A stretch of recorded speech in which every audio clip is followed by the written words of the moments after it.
Sir నాది ఒక చిన్న సందేహము, నాలో దాగి ఉన్న సందేహము ఈరోజు మీరు కలిశారు. ఆ సందేహాన్ని నివృత్తి చేసుకోవాలనుకుంటున్నా.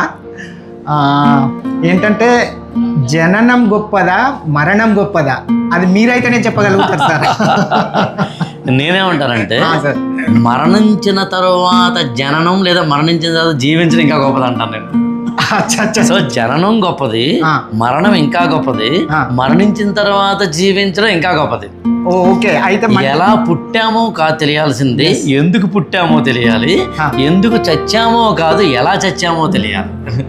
మనం మరణించినప్పుడు ఎవరైనా కనుక 100 మందో 200 మందో 1,00,000 మందో 5 లక్షల మందో 10 లక్షల మందో మిలియన్ల మందో కన్నీటిని చాలా సాంద్రంగా ఇంటెన్సిఫైడ్ టీయర్స్ తోటి కనుక అలా బతకాలరా, ఆయనలా ఉండాలరా, ఆమెలా ఉండాలరా అని కనుక అనుకోగలిగితే, ఆయన మా ఇంట్లో దీపం వెలిగించాడరా అని అనుకోగలిగితే, ఆయన మాట ద్వారాను ఆయన పాట ద్వారాను ఆయన చేతల ద్వారాను నా యొక్క జీవితం మలుపు తిరిగింది, చీకటిలోంచి బయటకు వచ్చింది, ఒక సందేహంలోంచి బయటకు వచ్చాను అనుకోగలిగితే నాకు తెలిసి గొప్ప జీవితం అవుతుంది. అందుకు నేనేమంటానంటే జననం ఎలాగూ గొప్పది, అసలు అది లేకపోతే స్టోరీ లేదు కాబట్టి. మరణం ఇంకా గొప్పది, ఎందుకంటే ఎక్కడో చోట స్టోరీ ఎండ్ అవ్వాలి కాబట్టి. కానీ మరణించిన తర్వాత జీవించడం ఇంకా గొప్పది.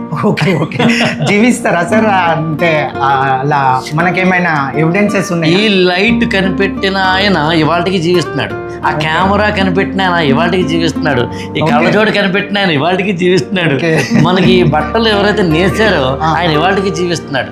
నాకు తెలిసి ఎవరైతే ఈ ప్రపంచంలో కాంట్రిబ్యూట్ చేస్తారో, అది ఐడియాలజికల్ కాంట్రిబ్యూట్ కానీ మెటీరియలిస్టిక్ కాంట్రిబ్యూట్ కానీ చేస్తారో వాళ్ళు ఎప్పుడూ కూడా చనిపోయిన తర్వాత కూడా బతికే ఉంటారు.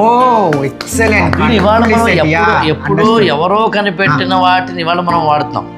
ఎప్పుడో రాసిన ఠాగూర్ గీతాంజలి లాంటి ఇప్పటికీ చదువుతున్నాం, ఎవరో ఎప్పుడో రాసిన నన్నయ్య మహాభారతాన్ని ఎప్పటికీ చదువుతున్నాం. సో నేనేమంటానంటే వాడు ఎవరు చనిపోలేదు, స్వామి వివేకానంద మరణించలే. ఇలా చెప్పుకుంటూ వెళ్తే ఎవరైతే కాంట్రిబ్యూట్ చేశారో వాళ్ళందరూ జీవించే ఉంటారు. Wow, well said sir, thank you. నా సందేహం తీరిపోయింది. Thank you sir. Thank you.